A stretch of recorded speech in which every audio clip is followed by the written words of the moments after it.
कभी एक समय की बात है, पवित्र भूमि कुरुक्षेत्र में, जहां महान योद्धा अर्जुन खड़ा था। लेकिन यह युद्ध का नहीं, आत्मा का मोड़ था। विशाल युद्ध भूमि उसके सामने फैली हुई थी, जहां धर्म और अधर्म की शक्तियां विभाजित थीं। लेकिन अर्जुन की परेशानी हार के डर में नहीं थी, बल्कि उसके हृदय के भीतर चल रहे नैतिक संघर्ष में थी। जब वह अपने भव्य रथ पर खड़ा था, जिसे उनके दिव्य सारथी कृष्णा ने संचालित किया था, अर्जुन के हाथ कांप रहे थे। उसका धनुष गिर गया और उसकी आंखें आंसुओं से भर आईं। मैं अपने ही परिवार, अपने गुरुजनों और अपने प्रियजनों के खिलाफ कैसे लड़ सकता हूं? उसने पूछा। उसकी आवाज संदेह और निराशा से भरी हुई थी। यहाँ पर यदि ऐसी कीमत पर जीत मिलती है, तो वह भी हार के समान लगेगी। मुझे बताइए कृष्णा, सही मार्ग क्या है? कृष्णा ने हल्की मुस्कान के साथ जीवन, कर्तव्य और अस्तित्व के शाश्वत सत्य पर अपनी कालजयी वाणी शुरू की। अर्जुन, उन्होंने कहा, यह युद्ध केवल हस्तिनापुर के सिंहासन के बारे में नहीं है। यह हर आत्मा के भीतर होने वाले आंतरिक संघर्ष का प्रतिबिंब है। अपने कर्तव्य को समझने के लिए तुम्हें आत्मा की यात्रा पर निकलना होगा। कृष्णा ने माया के सिद्धांत की व्याख्या की, जो आत्माओं को भौतिक संसार से बांधने वाला एक महान भ्रम है। उन्होंने कहा, जो कुछ तुम यहाँ देख रहे हो, परिवार, शत्रु और यहाँ तक कि यह युद्ध भूमि, यह सब क्षणभंगुर है, जैसे आकाश में बादल। यह शरीर अस्थायी है, लेकिन आत्मा शाश्वत है। तुम उस पर शोक कर रहे हो जो नश्वर है, जबकि सच्चा ज्ञान इस भ्रम से परे देखने में निहित है। अर्जुन ने ध्यानपूर्वक सुना और उसका मन स्थिर होने लगा। उसे एहसास हुआ कि रिश्तों और परिणामों के प्रति उसका आसक्ति उसके निर्णय को धुंधला कर रही थी। कृष्णा के शब्दों ने यह स्पष्ट किया कि आत्मा शरीर से परे है और जीवन और मृत्यु से अप्रभावित रहती है।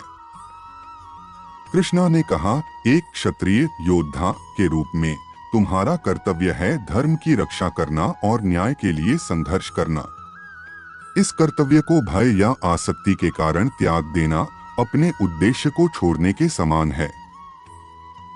सच्चा कर्म परिणाम के बारे में नहीं है, बल्कि महान कल्याण के लिए की गई नियत और समर्पण के बारे में है।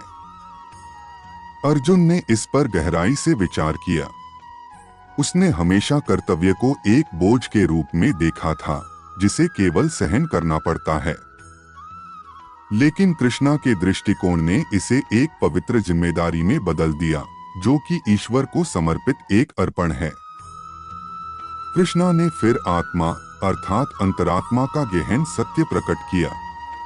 उन्होंने कहा, हर प्राणी के भीतर दिव्यता की एक चिंगारी होती है, जो शाश्वत आत्मा है। यह अपरिवर्तनीय, अविनाशी है और सच्चे ज्ञान और शांति का स्रोत है। इस आंतरिक प्रकाश से जुड़ना ही मुक्ति प्राप्त करना है। अर्जुन ने अपनी आंखें बंद की और अपने भीतर इस दिव्य उपस्थिति की एक झलक महसूस की।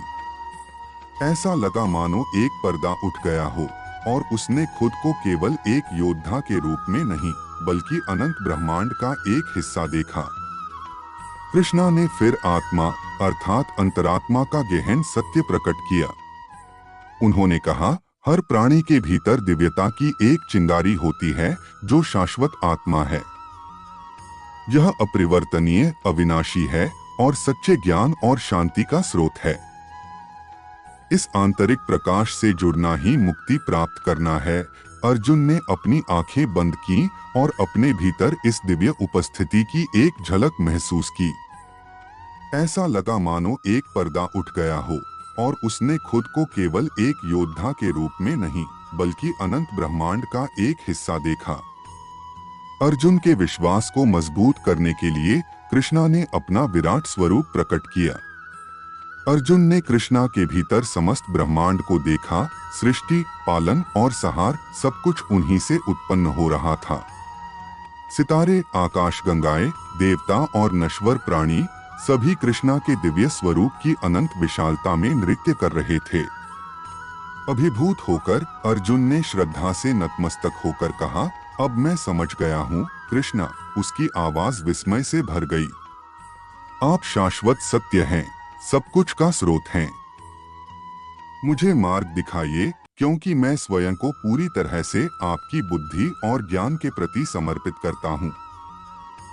कृष्णा ने अपनी शिक्षाओं का समापन भक्ति योग अर्थात भक्ति के मार्ग पर जोर देते हुए किया।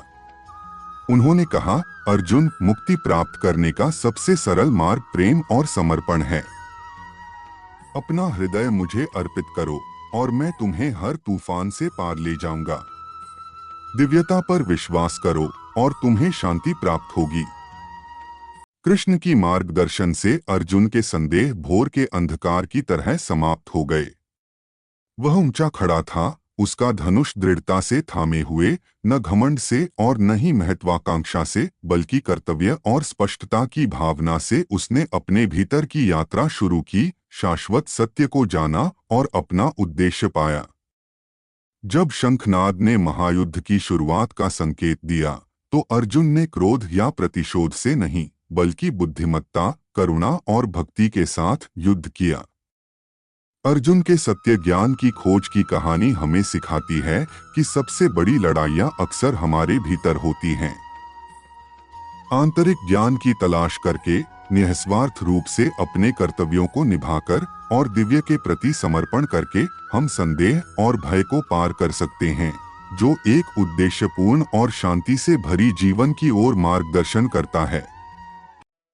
भगवद गीता से यह शाश्वत ज्ञान हमें प्रेरित करता है कि हम अपनी आत्मचेतना की ओर यात्रा करें और भीतर की यात्रा को अपनाएं।